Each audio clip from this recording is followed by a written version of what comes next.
의학 진단이나 임상시험이라는 단어를 딱 들으시면요.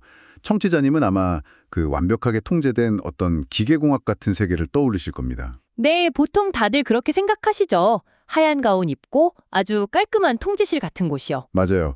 팔이 부러지면 엑스레이에 그 삐뚤어진 그 하얀 선이 딱 명확하게 보이고 의사는 그걸 탁 가리키면서 진단을 내리잖아요. 그렇죠. 아주 직관적입니다. 우리는 그런 눈에 보이고 명확하게 범주화되는 과학적 단호함에서 되게 편안함을 느끼거든요. 근데 오늘 우리가 파헤쳐볼 현대의학의 뼈대, 즉 무작위 대조군 연구, RCT라고 하죠. 이 세계로 걸어 들어가는 순간 이 명확성이 완전히 산산조각이 납니다. 네, 그 환상이 좀 깨지는 순간이 오죠. 진짜 마치 엑스레이 기계가 고장 난 것처럼요. 교과서에 나오는 아주 깔끔하고 완벽한 이론이 치열한 병원 현장에서는 되게 복잡하고 진흙탕 같은 현실이랑 막 충돌하거든요. 맞습니다. 그래서 오늘 분석할 자료가 참 흥미로운데요. 네, 오늘 저희가 이 시간 동안 분석할 자료는 임상시험 전문가들의 논의가 담긴 노트와 분석 자료들입니다. 의학연구 논문을 읽을 때마다 청취자님들을 헷갈리게 만드는 두 가지 개념이 있어요. 바로 무작위 표본 추출이랑 무작위 배정인데요.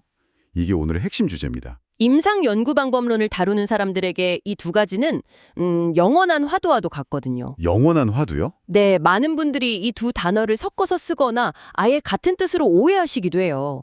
하지만 오늘 자료에서 명확히 지적하듯이 이 둘은 연구의 질을 결정짓는 완전히 다른 두 개의 기둥입니다. 네, 개념적으로는 철저히 분리되어야 맞거든요. 근데 실제 현대 임상시험 현장에서는 이 둘이 하나의 워크플로우 안에서 그냥 융합되어 버리죠. 그 기묘한 현상을 제대로 이해하는 게 오늘 우리의 미션입니다. 좋아요. 이 내용을 그럼 하나씩 좀 풀어봅시다. 제가 제공된 자료들을 쭉 보면서 제일 눈에 띄었던 건요. 이 두 개념이 통계학적인 이상량을 어떻게 나누어서 감당하고 있나 하는 점이었어요. 아주 중요한 포인트입니다. 일단 교과서적인 정의부터 짚어보죠. 그 무작위 표본 추출이라는 건 전체 모집단에서 연구에 참여할 사람들을 쏙쏙 뽑는 과정이잖아요. 그렇죠. 셀렉션 과정이죠. 예를 들어 당뇨병 신약을 개발한다고 쳐볼게요. 그러면 전 세계 당뇨 환자의 연령, 성별, 유전적 특성 비율을 완벽하게 반영해서 실험 참가자를 고르는 뭐랄까 되게 이상적인 단계죠. 네, 맞아요. 자료에서는 이 과정이 연구 결과를 과연 현실 세계 전체에 적용할 수 있는지 묻는 그 외적 타당도랑 직결된다고 강조하고 있더라고요. 그 이상적인 단계라는 표현이 정확합니다. 무작위 표본 추출은 결국 결과의 일반화 가능성을 담보하는 장치니까요. 그러니까 전체 모집단을 완벽하게 축소해 놓은 마이크로 코스모스를 만드는 작업인 거예요. 와, 마이크로코스모스. 작은 우주네요. 네, 반면에 무작위 배정은 그렇게 이미 연구에 들어온 대상자들을 치료군이랑 대조군으로 나누는 과정입니다. 아, 들어온 사람들을 나누는 거군요. 맞습니다. 누가 신약을 받고 누가 위약을 받을지 결정하는 거죠. 이 단계의 목적은 딱 하나예요.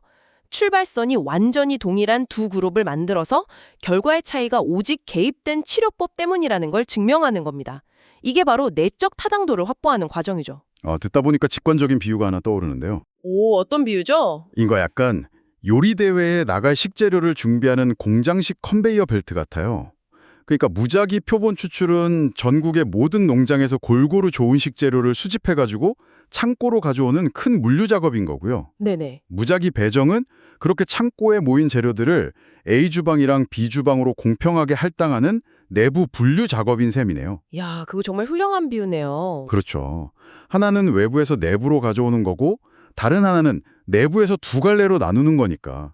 논리적으로 보면 이 두 작업은 순서대로 그리고 완전히 독립적으로 진행되어야 맞는 거잖아요. 그렇죠. 이론적으로는 그게 완벽하죠. 근데요, 그 컨베이어 벨트 비유를 실제 임상시험 현장에 그대로 적용해보면 바로 엄청난 모순이 발생합니다. 어떤 모순이요? 물류 작업이 다 끝나고 창고가 꽉 찰 때까지 주방은 요리를 단 하나도 시작할 수 없다는 뜻이 되니까요. 아, 기다려야 하니까. 맞아요. 교과서적으로는 표본을 완벽하게 다 추출한 뒤에 배정을 시작하는 게 맞습니다. 하지만 실제 환자를 다루는 임상 현장, 그 치열한 병원에서는 이 선형적인 2단계 프로세스를 지키는 게 거의 불가능에 가깝거든요. 그게 불가능하다는데 제가 가장 갸우뚱했던 지점이에요. 노트에 기록된 실제 무작위 대조군 연구, 그 RCT의 워크플로우 묘사된 걸 보니까요. 네, 현장에서 어떻게 돌아가던가요? 환자가 병원에 오고 적격석을 확인하고 동의를 얻은 뒤에 별도의 대기 시간 없이 즉시 무작위 배정을 해버린다고 되어 있더라고요. 네, 그게 핵심입니다. 전문 용어로는 연속적 등록이랑 즉각적 무작위 배정의 결합이라고 부르던데 잠깐만요. 근데 여기서 방법론적인 의문이 확 들거든요. 이런 식으로 진행이 된다면 그냥 어느 화요일 아침에 우리 병원 문을 열고 제 발로 걸어 들어와서 동의서에 서명한 사람들만 대상으로 연구를 한다는 거잖아요. 그렇죠. 이건 통계학에서 말하는 진정한 의미의 무작위 표본 추출을 애초에 아예 생략해버린 거 아닌가요? 전 세계의 사람들을 다 뽑은 게 아니라 그냥 눈앞에 나타난 사람들을 덥석 잡은 거잖아요. 와, 날카로운 지적입니다. 진짜 흥미로운 부분인데요. 표본 추출이라는 단어의 엄밀한 통계적 정의만 고집한다면 방금 말씀하신 그 지적이 100% 타당합니다. 제 말이 맞죠? 네. 솔직히 말씀드리면 대부분의 현대 임상시험은 진정한 의미의 무작위 표본을 추출하지 못합니다. 생각해보세요. 전 세계의 특정 질환자 명단을 쫙 펼쳐놓고 무작위로 난수를 돌려서 그 사람들을 특정 병원 소속의 연구실로 강제로 소환할 수는 없잖아요. 아, 그건 물리적으로 아예 말이 안 되네요. 네, 불가능하죠.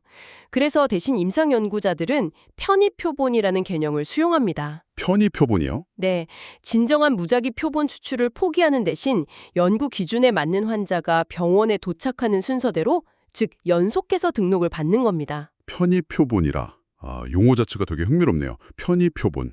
우리가 접근하기 편하고 구하기 쉬운 집단을 쓴다는 건데 듣기에는 과학적으로 굉장히 타협적인 태도처럼 들리기도 해요. 타협이라 그렇게 볼 수 있죠. 네, 왜냐면 아까 말씀하신 완벽한 마이크로코스모스를 딱 포기하고 그저 눈앞에 나타난 사람들을 잡는다는 인상을 주니까요. 근데 이게 단순히 구하기 쉬워서라는 이유로 폄하할 수는 없습니다. 임상시험의 목적과 현실적인 제약을 고려한 굉장히 의도적인 시스템 설계에 가깝거든요. 의도적인 설계요? 이 연속적 등록과 즉각적 배정이라는 방식을 표준으로 삼게 된 걸까요? 그 이유를 깊이 파고들려면 현장의 현실을 봐야 합니다. 네, 자료를 파고들다 보니까 그 실용 임상시험이나 응급 상황에 대한 논의가 나오던데 여기서부터 진짜 1분 1초가 급박한 현장의 민낯이 딱 드러나더라고요. 맞아요. 왜 이 워크플로우가 필수적인지 이해하려면 그 의료 현장의 역동성을 아셔야 합니다.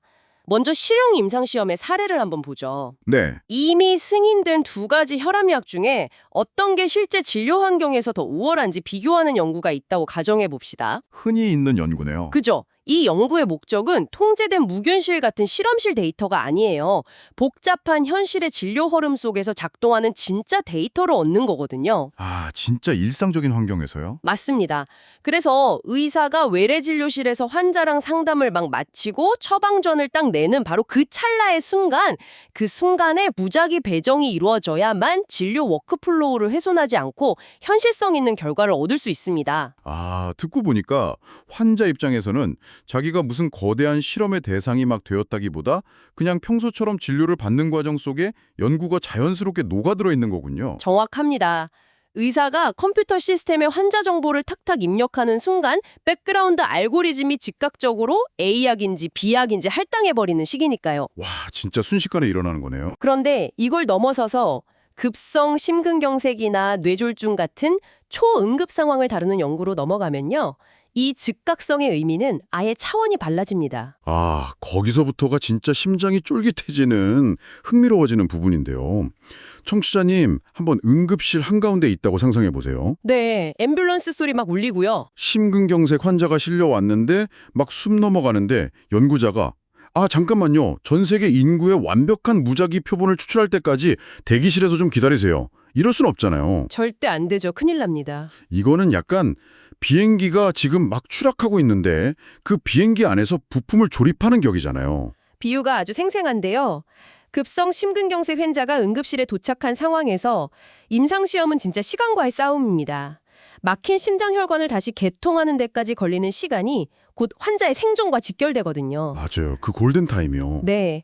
그런 응급 상황에서 교과서적인 완벽한 표본 추출을 고집한다는 건 출퇴근 시간 꽉 막힌 고속도로 진입로에서 통계적으로 완벽한 차량 표본을 뽑겠다고 톨게이트를 아예 막아버리는 거나 다름없습니다. 야, 환자를 대기실에 묶어둘 수는 없죠, 당연히. 치료의 골든타임을 완벽하게 지키면서도 동시에 이 환자를 연구의 어느 그룹으로 보낼지 지체 없이 바로 결정해야만 합니다.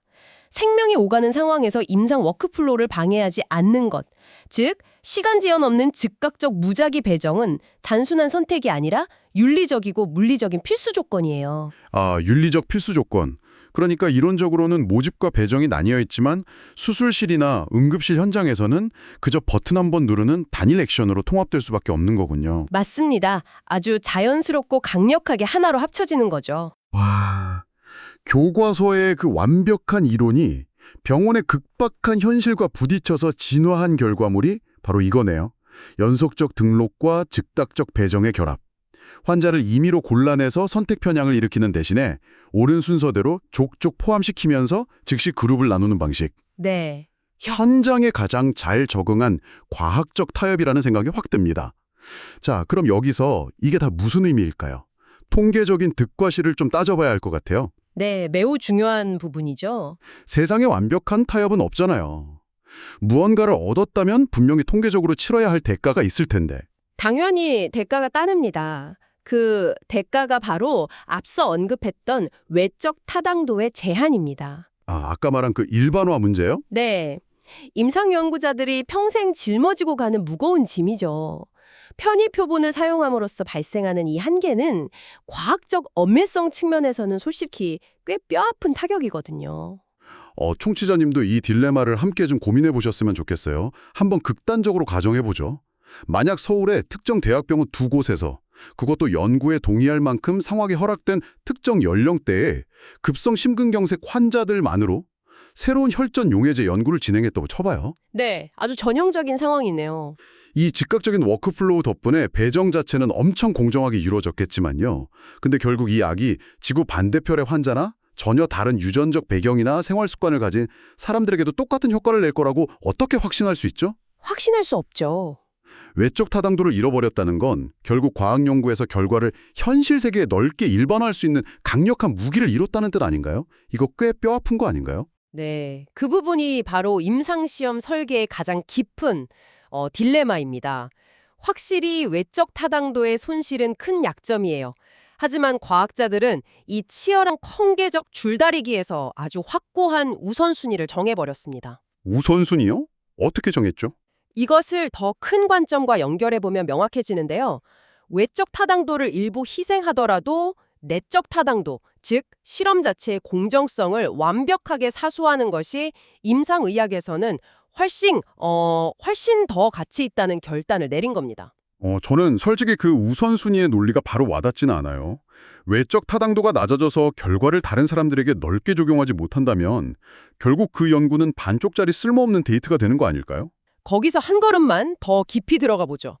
외적 타당도가 떨어지는 연구는 이 결과를 모든 사람에게 적용할 수는 없다는 한계를 가질 뿐이지 그 연구 자체의 결론이 틀렸다는 뜻은 아닙니다. 범위가 좁을 뿐 사실이긴 하다? 네, 하지만 내적 타당도가 붕괴된 연구는 아예 차원이 다릅니다.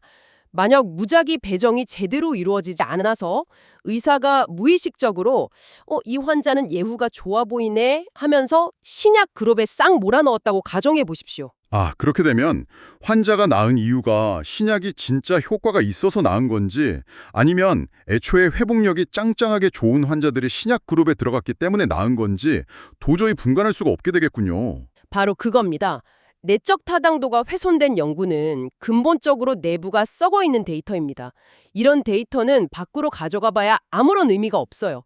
외적 타당도를 논할 가치조차 없는 거죠. 와, 내부 실험 설계가 편향되어 있다면 그 결과는 지구상의 그 누구에게도 적용해서는 안 되는 아주 위험한 거짓 정보가 됩니다. 내부가 튼튼하지 않은 집은 아무리 넓은 땅, 좋은 땅으로 옮겨가도 결국 무너질 수밖에 없다는 거군요. 정확합니다. 그러니까 진정한 무작위 표본을 구하지 못하는 현실의 한계는 그냥 겸허히 인정하되 우리가 완벽하게 통제할 수 있는 유일한 변수인 무작위 배정에 사활을 거는 거네요. 네, 연구자들의 메시지가 바로 그겁니다. 우리가 전 세계 모든 환자를 완벽하게 대표할 수는 없겠지만 최소한 우리 눈앞에 도착해서 연구에 참여한 이 500명의 환자들 사이에서 벌어진 실험 결과만큼은 어떠한 편향도 없는 진짜 진실임을 보장하겠다 이거죠. 야, 진짜 명쾌하네요. 아주 명쾌한 정리입니다. 이론적으로 표본 추출이란 배정은 두 개의 분리된 축이지만 현실에서는 그저 눈앞에 나타난 환자를 가장 공정하게 치료 그룹으로 밀어넣는 단 하나의 역동적인 과정으로 합쳐진다.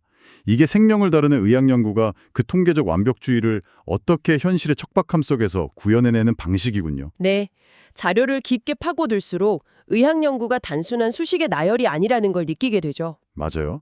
정말 살아 숨쉬는 시스템이라는 걸 깨닫게 됩니다.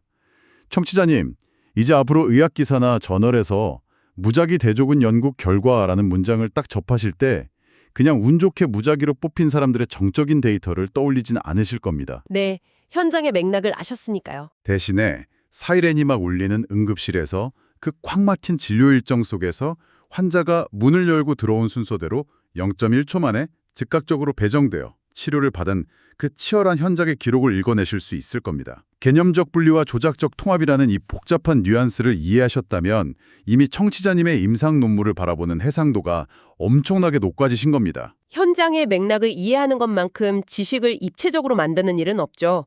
오늘 논의한 즉각적 배정이라는 방식은 수십 년간 수많은 시행착오를 거치면서 다듬어진 임상 연구자들의 엄청난 집단 지성입니다. 정말 그렇습니다.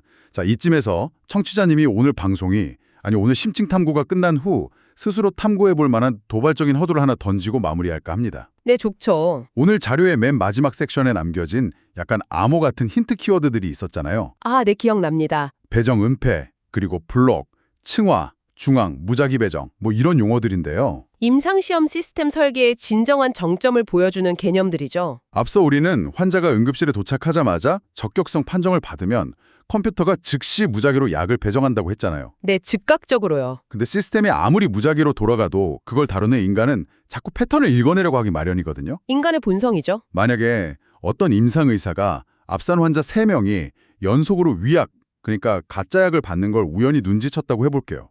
그러면 속으로 이번에 들어오는 4번째 환자는 확률상 무조건 진짜 신약을 받겠군, 이렇게 예측할 수 있지 않을까요? 와, 그 예측이 가능해지는 순간이요. 바로 우리가 목숨 걸고 지키려 했던 내적 타당도의 와장창 금이 간 순간입니다. 아, 진짜요? 네, 의사가 그 무의식적인 예측을 바탕으로 특정 환자의 등록을 살짝 미루거나 아니면 땡긴다면 그것은 더 이상 무작위 배정이 아니니까요. 와, 선택 편향이 교묘하게 다시 침투하는 거네요. 맞습니다. 그래서 무작위 배정이라는 규칙을 만들어 놓는 것만으로는 부족했어요. 인간의 개입과 무의식적인 편견을 완벽하게 차단하기 위해 연구자들은 이 배정 과정을 현장의 의사들 눈으로부터 철저히 숨겨야만 했습니다. 그게 바로 배정 은폐 시스템이군요. 네.